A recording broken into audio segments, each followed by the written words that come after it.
और इस वक्त की बड़ी खबर मुंबई से आ रही है। वर्ली विधानसभा सीट से शिवसेना ने मिलिंद देवड़ा को उम्मीदवार बनाया है। उद्धव गुट ने पहले ही यहां से आदित्य ठाकरे को उम्मीदवार बनाया और अब मुकाबला सुपर हिट है। अब से थोड़ी देर पहले एकनाथ शिंदे ने उम्मीदवारों की सूची जारी की, जिसमें संजय निरूपम का भी नाम है। आदित्य ठाकरे के खिलाफ शिवसेना ने मिलिंद देवड़ा को उतारा है।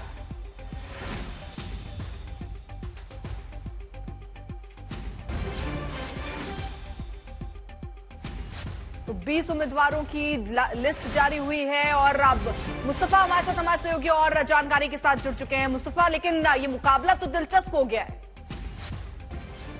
जी बिल्कुल, आप कह सकते हैं आदित्य ठाकरे के सामने एक बड़ा चेहरा जो है वो देने की कोशिश में थी महायुति, जिसमें शिवसेना ने ये सीट लड़ने का डिसाइड किया है वर्ली की, और उसमें मिलिंद देवड़ा जो कि राज्यसभा एमपी है उनको चुनाव में उतारा है। कहीं ना कहीं मिलिंद देवड़ा आप कह सकते हैं कि 5-5.5 साल के बाद चुनाव लड़ेंगे। आखिरी चुनाव उन्होंने 2019 में लोकसभा का लड़ा था जो वो हार गए थे। उसके बाद अब राज्यसभा एमपी होने के बाद वो एक विधानसभा का चुनाव लड़ते हुए दिखाई देंगे आदित्य ठाकरे के सामने। तो एक तरह से एक बड़ी लड़ाई ये होती हुई दिखेगी, जिसमें आप कह सकते हैं कि दोनों ही जो चेहरे हैं वो प्रमुख चेहरे हैं।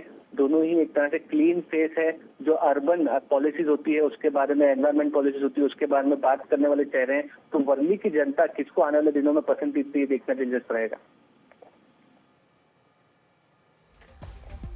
संजय निरूपम को भी ढिंडोसी से उम्मीदवार बनाया गया है। मुस्तफा, और रेलवे मिनिस्ट्री तहकीकात के साथ साथ कॉम्बैटिव मेजर्स नहीं ले रहे हैं। यहां आप देखें कि ये इनके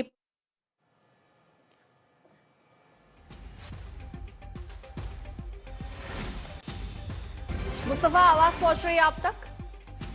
जी संजय निरूपम को भी उम्मीदवार बनाया गया है। जी बिल्कुल, तकरीबन 7 महीनों पहले संजय निरूपम ने कांग्रेस को अलविदा कहकर एकनाथ शिंदे शिवसेना को ज्वाइन किया था। एक तरह से उनको स्पोक्स पर्सन बनाया गया था। लोकसभा चुनाव के बाद अब संजय निरूपम भी विधानसभा में अपनी एंट्री करते हुए दिख रहे हैं। आप कह सकते हैं मुंबई में गोरेगांव ईस्ट का जो इलाका है उसमें ढिंडोशी करके एक इलाका है, वहां से वो विधानसभा चुनाव लड़ते हुए दिखाई देंगे। तो एक तरह से प्रमुख चेहरे, काफी पुराने आप कह सकते हैं पॉलिटिशियन संजय निरूपम रहे हैं। उत्तर भारतीयों में उनका प्रभाव तो है ही, साथ ही साथ वो मराठी वोटर्स में भी अपना इस बार प्रभाव बनाने की कोशिश करेंगे। तो एक और इंटरेस्टिंग लड़त देखने मिलेगी, जहां पर एक सीनियर नेता जो है संजय निरूपम वो अब विधानसभा के मैदान में उतरे हैं और महाराष्ट्र के मुंबई के ढिंडोशी विधानसभा क्षेत्र से वो चुनाव लड़ेंगे।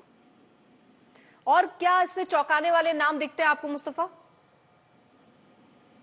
जी बिल्कुल, आप कह सकते हैं कि कांग्रेस की जो लिस्ट सामने आई है उसमें से भी आप कहेंगे कि सचिन सावंत जो स्पोक्स पर्सन रहे हैं काफी समय से मुंबई में कांग्रेस के, उनको उम्मीदवारी दी गई थी अंधेरी वेस्ट की सीट से, लेकिन वो एक में वो उम्मीदवार दिखाई दिए इस चुनाव में जिन्होंने पार्टी से ये कह दिया कि उनको बांद्रा ईस्ट से चुनाव लड़ना था, तो वो अंधेरी वेस्ट से चुनाव नहीं लड़ेंगे। तो उनकी जगह पर दूसरे उम्मीदवार को जो है आप कह सकते हैं वो दिया गया है एक तरह से सीट।